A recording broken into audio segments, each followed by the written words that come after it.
In December 2011, Farming Smarter held its annual conference and trade show at the Lethbridge Lodge Hotel, bringing together over 250 agricultural professionals and over 20 speakers.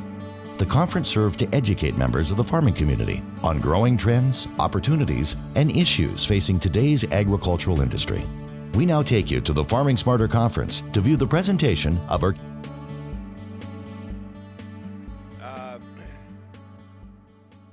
I'm not a stranger to southern Alberta. Actually, some number of years ago, I did my thing for free trade and married one of your district agriculturalists and took her to the United States. So Dakota Lakes Research Farm, if I jumped in the Milk River and paddled real hard, I could get there.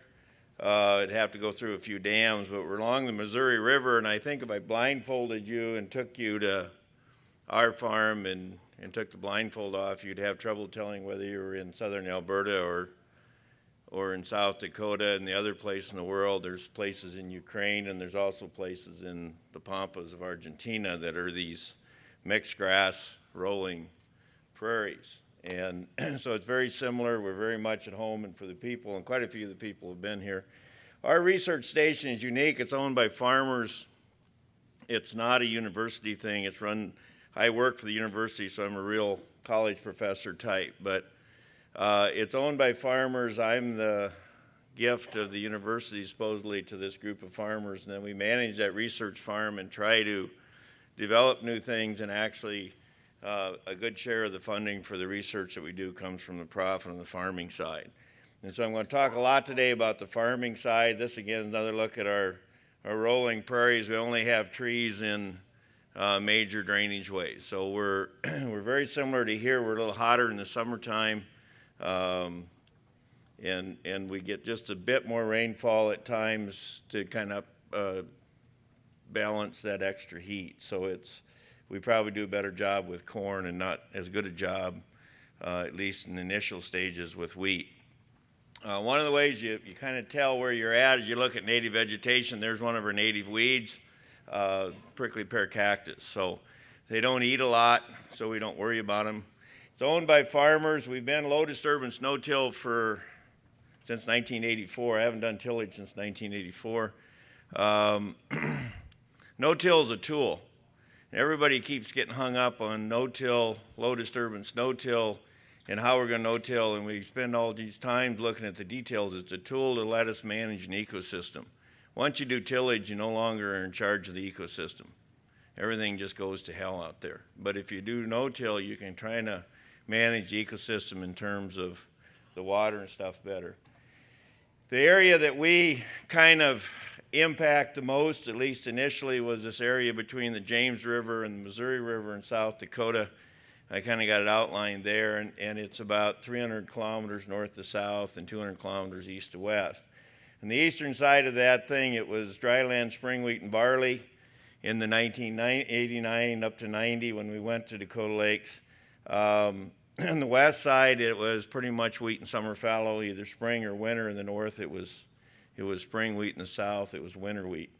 Now it's dryland corn, soybeans, and wheat in the east, no fallow anywhere. Spring wheat, winter wheat, corn, oil seeds. We sold peas and lentils and chickpeas and some of those things, and even canola from the Canadians. So we've made a significant change. I'm not going to spend a lot of time on that, but that little area that you see now produces 1.158 in 2010 billion dollars more crops than they would if they were using the same crop mix as they did 20 years ago. It's a huge change in the production. Lots of new elevators and businesses, and the small towns are coming back. I was telling Gord Reynolds that I went into the South Dakota Hall of Fame 5 years ago as a result of what happened there. It was quite an honor, and really representing what that corporation of farmers has done. One of the things we lose track of is where we're heading often. 1970, the average price of wheat was $1.37 a bushel in the U.S., and the average price of a barrel of oil was $3.39. Price of oil yesterday was about $100. So everybody feels really good about what they're doing, and they're just happy, and they're not really looking at the long-term trends. Where's that going to go, and where are we going to be in 100 years? And that's really what I'm going to kind of do today instead of trying to get into details. In Minnesota, where tillage is king, it takes slightly under 10 gallons of diesel fuel per acre for tillage, seeding, and harvest, and they do very intensive tillage if you've ever been in Minnesota. Diesel fuel for doing tillage is just not a big issue when it comes to the overall scheme of things. So if you're going to do something different to save energy, tillage isn't the doing no-till isn't the primary reason, wouldn't be to save energy. It takes energy, 1 gallon of diesel fuel to manufacture, transport, and apply 5 pounds of nitrogen. So if you're putting on 150 pounds of N per acre, that's equivalent to 30 gallons of diesel fuel. You want to put that in liters, it's 120 liters. It's a huge amount of energy.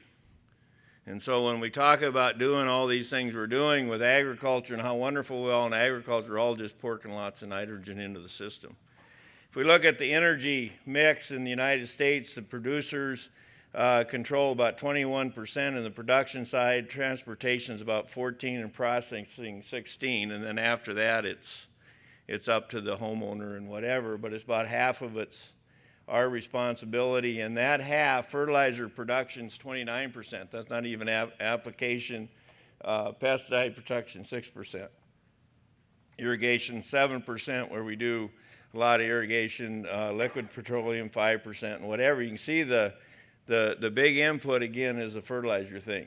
But 80% of the total input costs in agriculture can be traced directly to energy. So when energy goes up, our input costs go up. And that's something we really don't think we can deal with. So when we started way back whenever, 30 years ago almost, doing the real hardcore no-till stuff, I kind of looked at this little statement here. I'm a farmer. I take sunlight, water, and carbon dioxide and turn them into products I can sell. Doesn't say anything about herbicides, fertilizers, tractors, whatever. It's just what I got to do is try to harvest sunlight. That's what we do. And we take carbon dioxide, and actually if you start looking at what we put into our product, mostly it's carbon, which Mother Nature brings to you, nitrogen, which Mother Nature, if you're good at it, can bring to you if you can harvest it, and sunlight, and a little bit of water. So how good do you harvest your water is the first thing, and that's where we got started in the no-till, is how well can we manage our water. Now, over the years, we've had lots of terms: sustainable, no-till, regenerative, organic. Everybody's got a term that they want to use. I'm a sustainable farmer, I'm an organic farmer, I'm a something farmer. We're still harvesting sunlight. Big one right now is soil health, and I think that's important, but again, it's just a term that somebody come up with, and then they try to define it. I want you to define a beautiful woman. Tell me how high, how tall, what color hair, what color eyes, right? You can't do it. You cannot write down a definition of a beautiful woman or a handsome man. We all know one when we see one, but you can't really do a definition. But we spend a lot of time in agriculture writing down definitions. And then some government gets a hold of those definitions and start writing down things we should and should not do. Ethical oil, as I was listening to CBC, which is one of my favorite things to do when I drive here. I love, because in the U.S. we get all these goofy guys. We got the Glenn Becks, which is no relation to me, and Rush Limbaugh's, and it's just god awful to listen to radio in the United States. And so when I get anywhere close to Canada, I'm looking for CBC. And you get some thoughtful things, and we had this discussion on ethical oil the other day, and I had a good laugh. So we're going to define what the hell that is. You know, it's so what's in a name? That's where the title came from. What's in the name? And from Shakespeare's Romeo and Juliet, that's which we call a rose by any other name would still spell so sweet. So maybe we shouldn't be looking so much at names and more at where we're going and what we're doing. The consequence of concentrating on all these names and definitions is we keep trying to define what we should or should not do, and we don't really look at where the hell we're going. Where do we want to be in 10, 15, 20, or 100 years? We spend a lot of time in research, or most research industries, and I'm reviewing a USDA-RS, the federal program on research on sustainability and all this kind of stuff in the United States, and they all look at little tiny details. But nobody really looks at the big picture. We keep looking at specialized treatments, or how can we best grow canola in the United States because of politics. It gets to be a real issue with the political cloud of the corn and soybean lobbies in terms of controlling things. So instead of acting to get where we want to be, we spend a lot of time trying to keep from going where we don't want to be. Can't do that, can't do that, can't do that. So maybe it's time, when we've got some breathing room in capital and agriculture, to try to determine where we want to be. Where we want to be in the next 100 years or 600 years. Not next Thursday. A lot of us busy thinking about next Thursday, but let's maybe take some time and think about 100 years or 300 years, or what do we want Alberta or South Dakota or the central part of the United States to look like in 200 or 300 years? And I think that's an important thing. I mean, I think all of us really love the landscape and what we have here, and are we going to preserve that, or are we just going to pack it up and come and visit it? So in your operation, who's involved? What's your resource base? One of the really important ones is, where's the money come from? Is it internal or external? If we're borrowing a lot of money, things are good right now because interest rates are low. Some of us really old guys remember the 70s going into the 80s, when all of a sudden we got really high interest rates and we just broke a whole bunch of young farmers and whatever that heard this thing that God's not making any more land. I started hearing that one about 4 or 5 months ago. God's not making any more land. I'm going, okay. Pretty soon the bankers are going to start lending guys lots of money to buy land, because it can't possibly go wrong. What do you want for quality of life? We can make a lot of money, but if we have no quality of life to enjoy it, why would we do it? In terms of production, how much is enough? How big a house do we have to have? How many jet airplanes? I had a farmer tell me the other day, well, enough is just a little bit more than what I have now, right? What's the future resource description? I mean, what do we want it to look like? Are we going to have the wildlife and the habitat and the quality of life we have now? Or are we going to degrade that in the hope of creating something else? Cause and effect. Is what you're trying to do appropriate for what you want to get done? And I see this a lot in government, where we do something like build terraces. This is a photo I took in the 80s out of an airplane of terraces. They build terraces in the United States to keep water from running out of the field. It does nothing to keep water from running. It just keeps it from running out of the fields. It runs down to the bottom of the terrace. It's treating a symptom. It's not really going after the cause. They have to stop doing tillage to make the water go in the ground. It's one of the real keys. If you take that action, will there be people problems? Did they anticipate in the United States, when they put all that land into CRP, that they would depopulate the countryside because there was no more land for young guys to farm? What happens to CRP is some rich guy has it so he can get paid to have hunting land. And he flies his Learjet to Pierce, South Dakota, goes and hunts his land, and gets to write that trip off because he's inspecting his farm ground. He can write it off his income tax. Is that what they intended?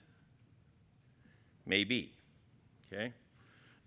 What happened when we did the crow rate in Canada to the livestock industry? I am old. I remember the crow rate. I'm going, why the hell did they do that? Does the action address the weakest point in the life cycle of the organism? The toughest time to kill something is when it's up and growing. All of our herbicide programs now focus on post-emerge programs. Absolutely insane. No crop rotation, post-emerge program with lots of surfactants. And then if you want to talk after, we'll talk about why that does it. Mother Nature is not a word that rhymes with it. She's an opportunist. If you've got a problem out there, you provided the opportunity. We developed on purpose pursuit-tolerant kochia to prove to American cyanamid in 1991 that we could do this. Because they were saying kochia would not become resistant to pursuit. And I said it would, and they threatened a lawsuit, so I just developed it. And it took me a year, because all I had to do was go over and get some of my neighbor's glean-resistant kochia and shake the seeds over top of my, and I proved two things that they said wasn't going to happen. There wasn't going to be cross resistance, and it wasn't going to happen anyway. It was pretty easy. Where should you put your next amount of time and effort and money? Should you buy land or should you quit doing summer fallow? Land is expensive enough, maybe we should use the dang stuff now. South Dakota, they quit doing summer fallow. We got one guy left that does summer fallow. He's 84. And he still likes to drive his four-wheel drive tractor. They're going to take his driver's license away one of these days. But everybody else quit. Couldn't afford it. Price of land's too high. Great opportunity to double your operation size without a lot of capital input. If you own the land, you start, and I can show you how to farm really well without summer fallow. Energy and money. Is your energy constant or finite? And I say that because the sunlight will keep coming. So if you're going to harvest energy, let's try to use the sunlight. If we buy fuel, it's finite, okay? Is it benign or potentially damaging? Is it ethical oil or not? Right? Fossil fuels have consequences. I don't care where you do them. There's consequences there. Someday we're going to look back and say, gosh, that was stupid. Why didn't we put all the effort into developing some alternatives instead of all the effort into drilling all the holes in North Dakota? Is it external or internal? Again, if you're buying it, you're in trouble. Will your money build infrastructure, or is it a once-only expense? Is it once only, or is it consumptive? Is it addictive? Irrigation and fossil fuels and whatever. I started this farm because there was a bunch of irrigators in the 1970s that wanted to irrigate and wanted to do a better job of it. Almost every one of those guys is now a dryland farmer because the cost of energy is too high. They can make way more money, and I still irrigate some. We have 105 foot of lift. But I make way more money per dollar invested on the dry land than I do on the irrigation. Okay? Herbicides and some of those things are addictive. Best way to learn to be a good farmer, we decided a lot of years ago, is to mimic somebody that's done it successfully for a number of years. Mother Nature's done that, managed an ecosystem for longer than anybody else. So we learned a lot of things from watching her. She harvests the maximum amount of sunlight. She leaks very few nutrients, including carbon dioxide from the system. Our farming practices have leaked half the carbon from our soils or more in 80 or 90 years. A lot of centennials going on this year, 100 years of farming, and we've got over half our carbon gone, okay? She recycles those systems, recycles that energy, recycles the nutrients. She makes maximum use of the water and the nutrients by having a bunch of biological aids. These mycorrhizae and things that we found are really, really important. It's amazing how how water efficient we have become. And I'll show you some of that. She uses animals as part of the system. This thing we've developed in the United States where we divorce the animals from the land makes no sense. And she uses lots of little animals, which we all forget about, all these microbes that do a lot of the work for us. She does not do tillage unless it's a catastrophic event. And that's why we quit a long time ago doing tillage. We said, okay, if we're going to do this right, we really can't do tillage. And she does not export nutrients. In the prairie, the buffalo, the bison, or whatever you want to call it, and the wolf and the coyotes, and they all existed, and nothing really left. You had a little bit of nutrient that left sometimes in the rivers, and the salmons on the west side of the divide, and some of these other fish on the east side. came back up from the lakes, and the bear ate them or something ate them, and then they returned the nutrients. So you really had no nutrients net going from the land. If you did, it would all be a desert. There would be no nutrients left. In the United States, we're losing lots of phosphorus. We're exporting it to China and places like that. Mother Nature doesn't care what species survive or die. Everybody says, we got to do this to save Mother Nature. Mother Nature doesn't really care. We got to do this to save our environment for our children. Okay? I mean, it's as simple as that. Humans have a very narrow tolerance. It makes no sense for North America. One of the things I hear a lot is we got 9 billion people to feed in the world. Got 9 billion people we're going to feed. We got to feed these 9 billion people. It makes no sense for us to degrade our ecosystem to feed 9 billion people, because then we won't be able to feed ourselves. It makes no dang sense to do that. If we can't do it without degrading our system, it's too bad. We'll have to send them a note. Say, sorry, can't do it. They can't afford it anyway. And I'm not being glib about this. I'm actually working with the Howard Buffett Foundation. Maybe one of the things we need to do is teach them how to farm better and not try to sell them something because they can't afford it anyway, until they learn how to farm better and get their living standard up. Tillage is just not an acceptable thing. It degrades the ecosystem. I saw quite a bit of this when I drove through Montana and North Dakota and Alberta the other day, and I'm going, why are they still doing that? Does the action truly take us in the direction of better quality of life? Is it consistent with our values? Does it negatively affect anybody else? My wife and her sister own a cabin at Lake Winnipeg. If you drive through the Red River Valley of North Dakota and look at what they're doing in terms of trying to get their nutrients into the Red River faster so it can degrade the Lake Winnipeg better, they're being very successful. Do they have the right to do that? I like to tell the story about we had neighbors that built a fence between our property and theirs. We live in town, and they were building this fence so they could have all these dogs. They were building on our property. We got that stopped and said, you know, here's the stakes. It's okay to build your fence, put it on your property line. A week later, they're throwing the dog poop over the fence onto our property. It's no different than, we had to discuss that with them too, so they don't do that anymore. But, you know, people are putting in drain tile, dumping water in the Mississippi River so they can get their nutrients out of Iowa and Minnesota and their water out of there and get it down there and kill some seafood. And they're doing it in the context they're going to produce more corn. And I challenge them is, let's calculate how much more corn you're going to grow and how much seafood you're going to kill, and then see what the balance is. Wasn't a popular stance. Look at your ecosystem processes: water cycle, energy flow, mineral cycle, community dynamics. Does the rain fall on plants and recharge groundwater, or does it run off or deep percolate and cause erosion, water quality degradation? Are you using your water? The thing that's ironic to me is when I travel to dry areas, Australia, the dry areas of Argentina, and even in the US and Canada, the dry areas don't manage their water very well.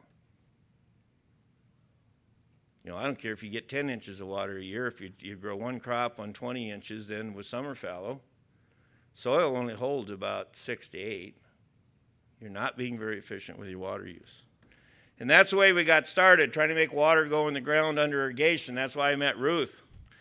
Came up to talk to corn growers in Bow Island about how to stop runoff under pivots. We don't really have the right to run that water off and in the Missouri River, but more importantly, we're not efficiently using that energy that we put or the water. We can now put on 2 inches of water in 9 minutes with no runoff. It's absolutely an amazing thing, and I'll walk you right behind that irrigator and you won't get your feet muddy. And some of the guys in this room have been to our place. It's a total rethink of how things go in the ground. We got macropores, we got surface cover. This looks like a prairie. Now the water goes in those holes and it doesn't evaporate, because evaporation is a huge thing. If we don't use that water once we get it in the ground, then we get saline seeps and those kind of things, and we need to do something different in terms of intensity, and so we started farming more, growing more crops and cover crops. We do a lot of things with diversity. Do you have lots of different species or just a few?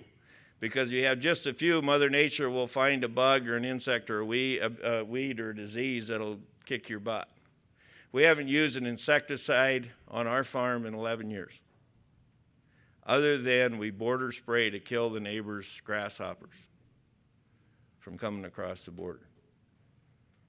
Now, I'm not sure everybody can do that, but it's pretty unique. We have lots of predators, lots of things that eat lots of things. Weeds and diseases are Mother Nature's way of adding to a system that lacks diversity. If you don't want to have diversity, Mother Nature will provide you some. So you're better off to provide your own. So we do lots of things with diversity, and one of the things we found when we added diversity or crop rotations, we controlled weeds. If we have a 2-year rotation, the red line, every other year, something. If we have a resistant weed shows up year 0, we have 10 million of them by year 7. If we do a 3-year rotation, we have none of them by year 17. If we want to do half wheat, we found out we can do wheat, and then 2 years out of wheat, and we don't really blow up until about year 15. And we've actually done these studies. Here's a study we did for 12 years.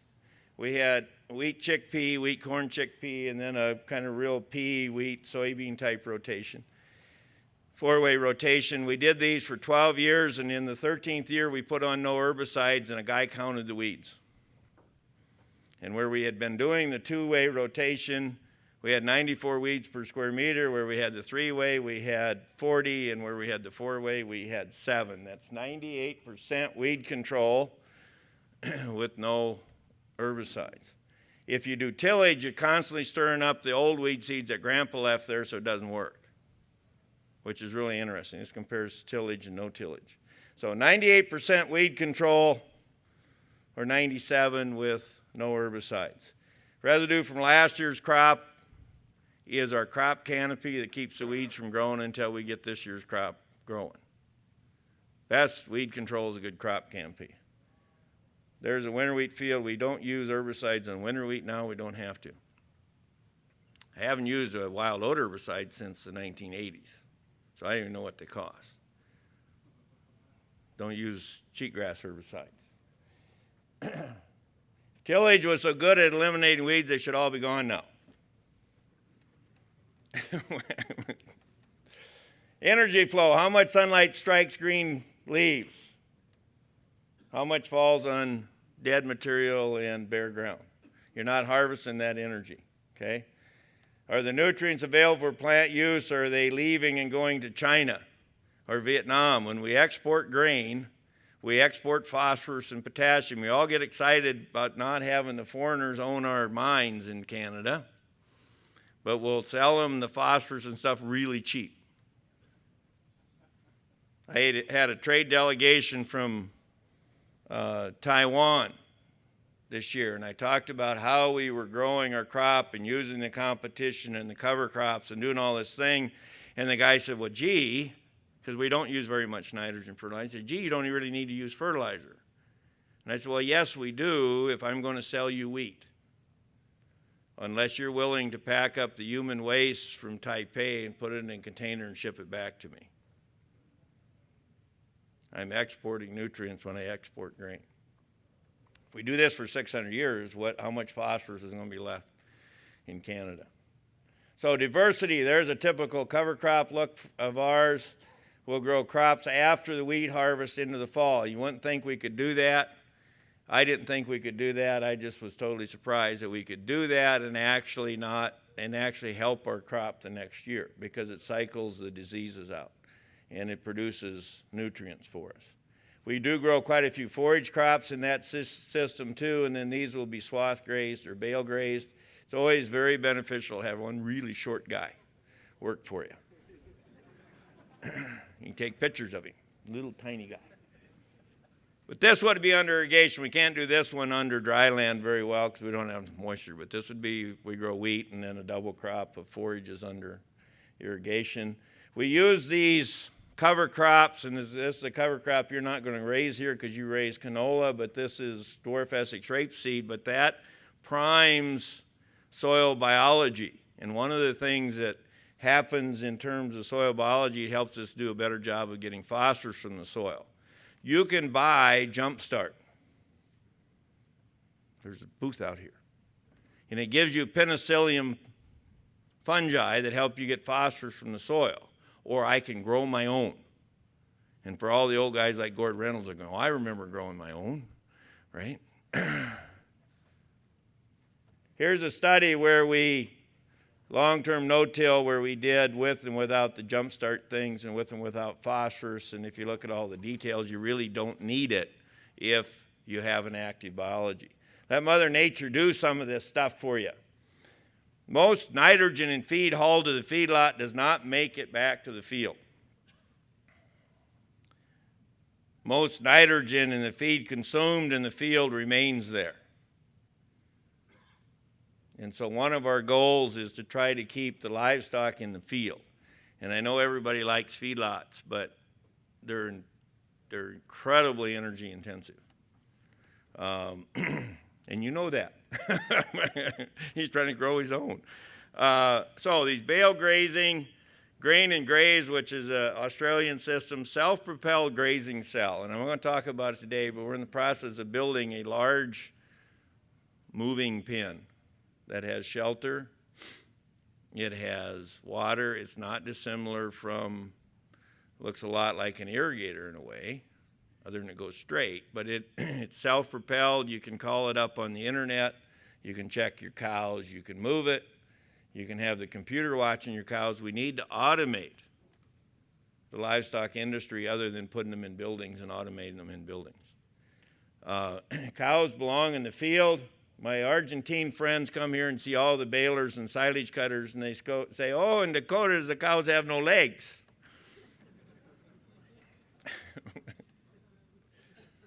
And I go, well, they do, but it gets snowy. But then the Canadians taught me that it doesn't make any difference. Cows are okay out there. Okay? So these bale grazing, grain and graze, these are good ideas. Competition for crop residues for feed, that we can handle that. From building materials and fuel, I really have my doubts of how much we can afford to give them from annual crops, which haven't really kept up with the carbon in the first place. Perennial crops, maybe. And one of the things you could use instead of residue, you could use switchgrass and stuff like that in conjunction with some of your high energy feeds and actually do some feeding there and build some soils at the same time. So that's one of the things that's happening in South Dakota. The most efficient biomass digester, I love this, has 4 legs and goes moo. Okay, it transports itself to the feedstock. You don't have to haul it. It spreads. It processes it, it spreads the material, and then transports itself to the next feedstock. And I think that's a model, if we look 100 years down the road, we're going to be trying to do, because they're not going to like our things. And in the process of feeding these cows, we can make nitrogen out there with legumes that they're actually eating in the field. So it's a double win. If you can know only one thing about a soil, you would want to know the organic matter level. And once you take the residue off, if you take off half of a 75 bushel, or if you take off the residue from a 75 bushel acre wheat crop, you take off 50 pounds of N, 5 pounds of P, 100 pounds of K, and 3,000 pounds of carbon.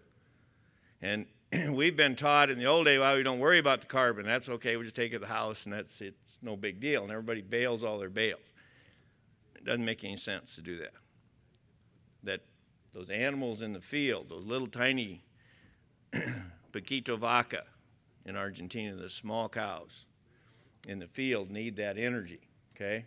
Small amount of organic matter by weight has a big impact on the soil because it's so light. If you look at peat moss, it's just incredibly light. So 5% by weight is a lot. 1% by weight is a lot in terms of volume to give you room to store water.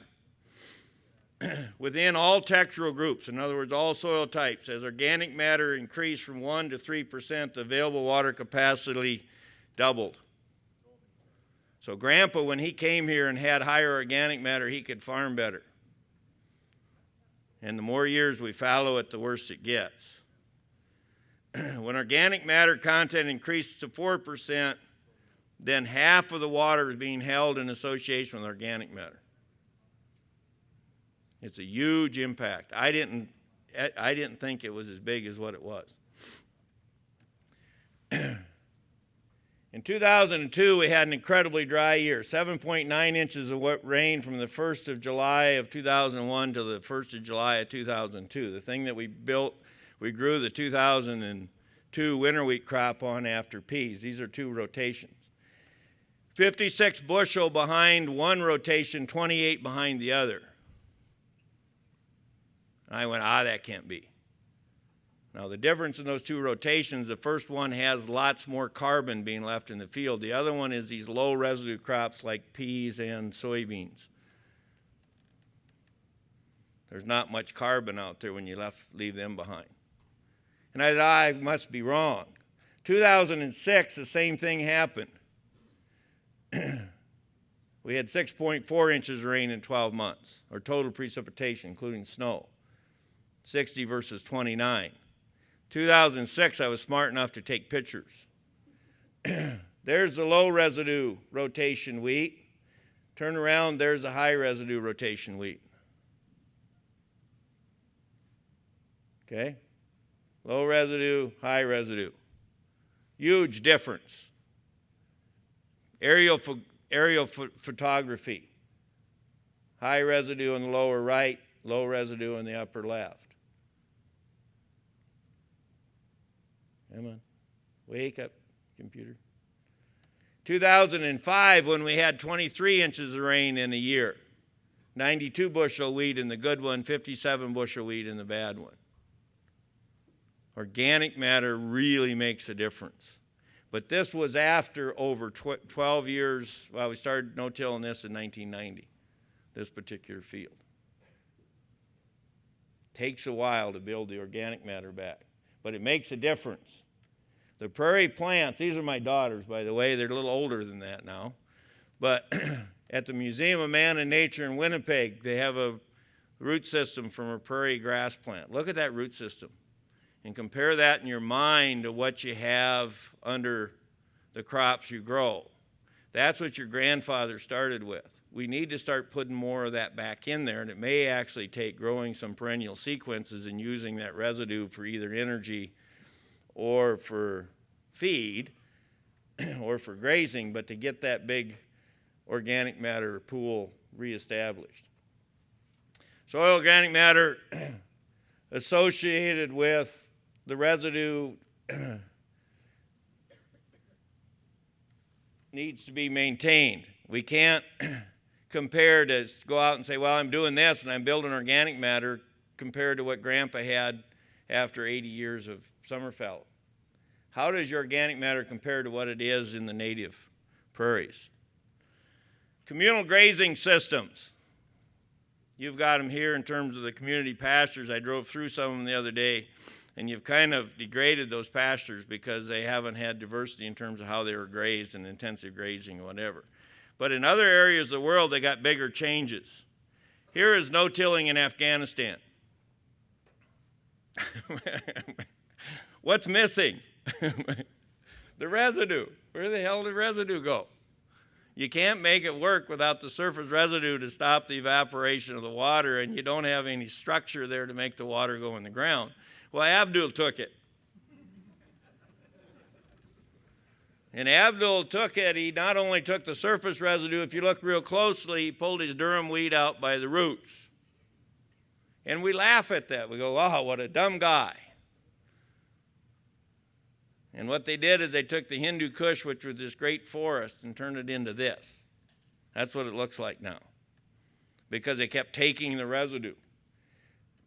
And he loads it onto his semis, his Super Bs, right? Or his straight trucks, and he takes it to the building, and we laugh at him, but that root system is what he's going to feed to the goat that gives milk for his children. And when we take residue, what are we doing? Adding just a little bit more, maybe short term, to what we think we're making, but we're taking it away from our children or somebody's children. The residue can be cycled by use of grazing animals, but it really cannot be removed if it's not going to be returned. First, it appears that high grain prices are not good for livestock producers. In the short term, high grain prices are not good for livestock producers that feed mostly grain in confinement. But high grain prices give you a benefit, provide you an opportunity, because now your competition, his cost of grain is pretty high. If you're willing to do some things out in your fields by grazing some cover crops or perennials, you now have a higher potential return. Subsidized low grain prices in the United States just hurt the ever-loving hell out of beef guys in the pastures because the price of doing it in the feedlot was too low. Pasture finished, and I noticed I didn't say grass fat. I said pasture finished beef systems.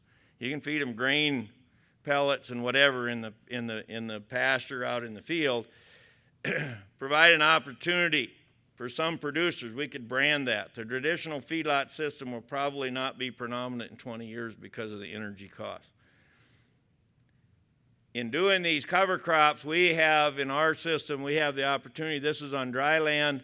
I just want to show you one right there in the middle. The blue bars are corn yields without nitrogen fertilizer. The yellow bars are corn yields with nitrogen fertilizer. Right toward the middle there, we're just pumping up over 200 bushel dry land corn in Potter County, South Dakota. With no, here's with fertilizer, 100 and some pounds of fertilizer, and here's with none. Pretty impressive. There you might remember Ruth. There's some cover crop we planted in rows and versus none, so we can follow that with the corn planter the next spring. That's the reason for doing that. Kind of a modified, hate to call it strip till, but let's say a bio strip till type thing. In that instance there with no nitrogen fertilizer, we got 176 bushel the acre of corn.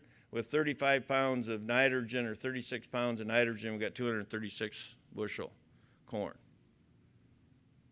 Pretty impressive reduction in energy costs. People say, well, you're taking too much moisture. Fall water, spring water. This is this year. Fall of 2010, spring of 2011. On dry land, wheat stubble, where we put these cover crops, we took out a couple inches of water in the fall. We also sequestered the nitrate that would have been lost if it wouldn't have been sequestered. By spring, because we had flax and stuff in the mix, we caught enough snow, we filled it back up again. It was kind of interesting. And here we look at the nitrogen versus no nitrogen. These ones in the middle that have lots of diversity, we get 143 without fertilizer or 160 with. The sequestering of the nitrogen, if we do nothing out there, we got 85 pounds of nitrate nitrogen going in the fall. That's going to leach or denitrify. We sequester it, put it in a savings account. It's now in that cover crop, and it either cycles with the livestock or it cycles on its own. So that gives us our efficiency. The thing we underestimated, I think, in the prairies is the evaporation. If you have bare ground out there, or even ground with some residue, there's 107 degrees Fahrenheit, which is like 43, 44 degrees Celsius on bare ground. If I'm growing a cover crop, it's down in around, 20, probably 30 degrees. So it's going through the plant, but it isn't evaporating. If you just leave it bare, you're evaporating it. So I just use it and make some biomass. That's really the difference. The water is going to be lost anyway. Let's do something beneficial with it. We have a short-term goal at Dakota Lakes to be fossil fuel or geologic carbon neutral by 2026. That means if I buy a tractor or I buy anything that has fossil fuel involved, I have to offset that. And I'm not going to do it with biomass from annual crops because that will cost me organic matter in the soil, and that's geologic carbon, just oil that hasn't made it to being oil yet. Okay? One of the things we're doing is a cold press for our oilseed crops, canola, soybeans, safflower. We're pressing safflower right now. We've done some camelina. It's a little press. There's one out actually at Evergreen Colony, just east of here. They put in a press, and they're pressing canola for going into their pig operation and getting the oil out. Instead of hauling it to the plant and then hauling everything back, takes the transportation costs out. We get about 300 liters the acre, which isn't too bad. Okay, and we get a really high quality meal. Use technology to augment management, not to replace it. Don't send your money to Des Moines or Calgary or Detroit or St. Louis or something like that. Let's keep that money and use it ourselves. Concentrate on having your soil moist during the dry part of the year. Okay, just think real hard about that. We want it moist during the dry part of the year, instead of just having it dry during the wet part of the year. Everybody wants to be the first guy to plant. So they want it dry in the spring so I can be the first guy to plant. We're planting spring wheat this week. I'm not there. My guys are. I don't care if it's wet in the spring. That's a good thing if it's planted now. Okay? Safflower can also be done that way. Canola is not as successful. Concentrate on having the soil cool during the hot part of the year instead of just having it warm during the cool part of the year. Because that biology in the summer, when it gets hot, to have that soil cool, biology doesn't like it real hot, the beneficial biology. But no-till is just part of this very complex system, but it's actually the base. If we did tillage, we couldn't do any of the other things we're doing because we're not efficient with water use. In irrigation, we have a term called ET, evapotranspiration. Evaporation is the water that goes away and doesn't go through a plant. Transpiration is the water that goes through the plant. We want to take the E out of ET. That's really our goal. We don't want any water to evaporate off our land. We want it all to go through plants. And that means we have to take the T out of can't. Thank you.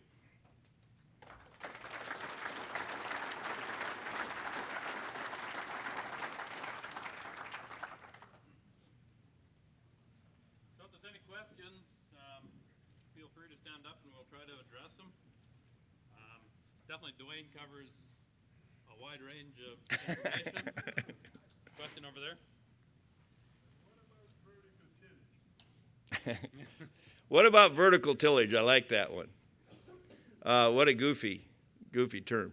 We do vertical tillage with roots, earthworms, old root channels, and whatever. The vertical tillage they're talking about doing is only going, some of them they're only going this deep. Some of them might go this deep. But for all you guys that have ever done tillage in your life, if you tilled this deep and you go out to the field too early, how deep do you sink? As deep as you did tillage. Okay? And that means that water is vulnerable to evaporation. And you've actually sealed it from taking water deeper than that until this gets totally saturated. When I walk people behind our irrigators, after we put on 2 inches of water, they don't even get their feet muddy because the water is going down these vertical channels that will go as deep as 4 feet. That's what happens in the prairie. You can walk in the prairie anytime. You know, I always ask guys, if you get stuck in the back 40 in a rainstorm, do you drive home across the pasture or the plowed field?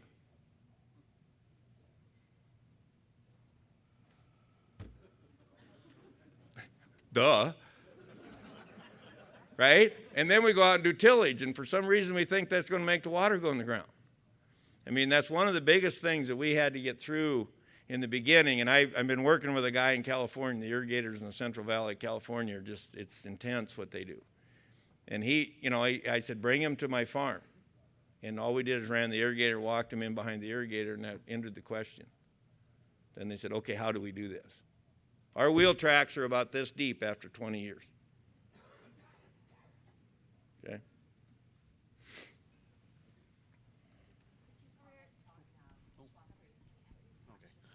Hi. Could I comment on swath grazing and compaction? I think that the thing is with swath grazing is you have to control the animal in terms of how much they're grazing and whatever. Canada, it's easy. It's frozen a lot.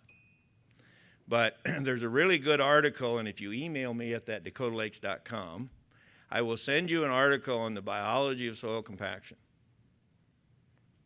Okay? That was written by some guys at Ohio State and a guy from South America where compaction is a huge issue. If you've got good soil structure, you don't worry about compaction. Do you worry about compaction in a pasture? Because you have soil structure. So, yeah, okay, if you're going to start this year and you've been doing tillage and you put cows out there, it's going to compact. But if you build soil structure, so we spent a lot of time building soil structure with guys, and now we're getting into the cow thing. And my problem is I don't have another lifetime to do some of this stuff. Yes. Yeah, that's the seeding of a small seed in some of this high trash. I have a no-till drill, but it's still kind of a challenge. Yep. So, well, there's lots of ways of handling that. One is, and not all of them are perfect, but one way, there's several ways. One way is to go into a low residue part of the rotation. So one of the things we do in rotations is we'll often stack something like canola and peas behind canola behind peas. And we talked about that with some guys in east of here the other day about if you're going to do, from a weed standpoint, if you're going to do half, if you're going to do the wheat, pea, wheat, canola thing, which is a lot of people do, you're better off to do wheat, pea, canola because you have better situation. The other thing we have done is we actually will take a disc seeder and seed deep but not close the trench, which is kind of a neat trick. So you're actually putting it down there, this deep, but you don't try to close the trench. You just push the seed into the bottom of the trench and leave it. That one has some success. The other one is moving some residue. That has some success. Some of the small seeded stuff like the canola has frost issues, which that's the other reason to put it into low residue, because you don't have the frost thing. And the other one that does work, which we found out with our cover crop thing, is you mix a large seed with a small seed, the large seed will help the small seed out of the ground. So we're starting to looking at doing some things with canola and oats, for instance, mixed together, with the idea we're going to kill the oats once it gets out of the ground. But the oats is there as a buddy. does some of the disturbance that you do, if you make a dark spot in the soil to help it warm up, which is a bigger issue here potentially than in the Dakotas, does that create an opportunity for the weeds then? Yeah, we never move soil. We move residue. But from a practical perspective, that's pretty tough to do, to scrape a little bit of residue off without disturbing the soil at all. We have stuff that'll do that, where there's really not any soil disturbance. But yeah, if you start moving soil, you're going to start weeds. And the other thing you're going to do is crust. And then you may well, if you got hills and you're going up and down the hills, you may well start cutting gullies. So you got to be really careful with some of that stuff. But there are some, especially in the corn type thing, there's stuff to move residue. When you're doing narrow road stuff, it's not as common. And so there you do it with rotation, or you do it by just not closing the trench. But canola is a challenge. That's one of those guys that's... So what for this area, what type of cover crops would you most recommend? I always love this because who picked your wife? You know, I mean, it depends. I've got a whole thing on my website. I've got a thing with 10 things in terms of cover crop. One is you got to decide what you want to do. You know, what do you want to do? And one of the things, as your growing season gets short and you're dry, it's going to be really hard. And we don't do a lot of stuff behind wheat going. We do some stuff behind wheat going to corn, and that's about all we do on the dry land, unless we're doing a double forage crop. And that one works pretty slick, where we do something like an oats for hay, and the guys will bale it, move the bales off real quick, do a hay millet for swath grazing, leave that out there, move the oats bales back. They just move them off the edge of the field and then move them into strips or something, and then they move them back, spread them out or put them up on top of the hill, and then they do the swath grazing from there.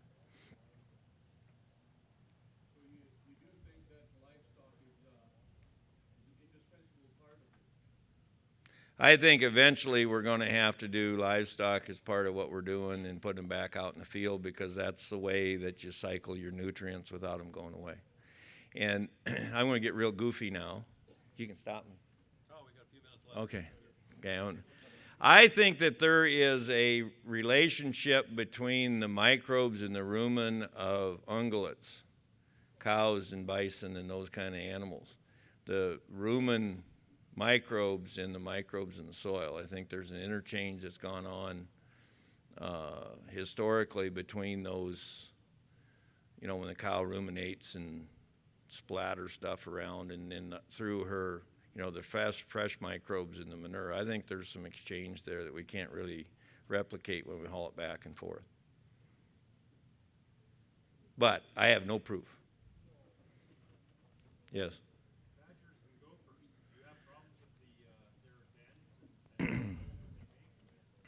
Badgers and gophers, we don't kill our coyotes.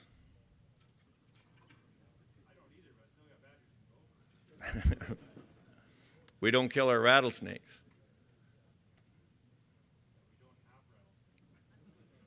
But, I mean, that's part of the cause there is the mice, right? I mean, badgers and those kind of things, the gophers, the problem there, like prairie dogs is one that people hear about, where you got prairie dog towns right next to us. And we don't have them in our no-till fields because we put tall grass prairie plants right on the border. And a prairie dog just does not like anything tall.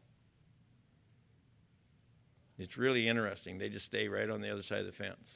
They won't go into that. They'll try to come into that tall stuff, and they can't mow it down fast enough. And they just abandon those dens. But, yeah, those are issues. I mean, badgers are issues if you've got them. We do run very big tires and very low air pressure in our tires, so we can bop across some things like that without bouncing too hard. But the big thing is that we're just fanatical about trying to keep the predators there for, you know, we put up hawk perches, for instance, raptor perches. So we got more raptors that kind of sit there and scout.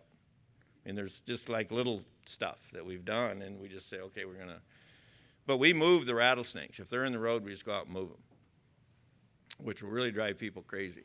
I had a French intern, little girl from France, showed up one day, and first day at work, you know, we had a rattlesnake, and we just grabbed the thing and put it in a bucket and moved it. And I think on Skype, my French isn't very good, but I think on Skype, we'd had a big hailstorm the night before, and they'd never seen those in France. I think the Skype conversation to her mother was, "Get me the hell out of here."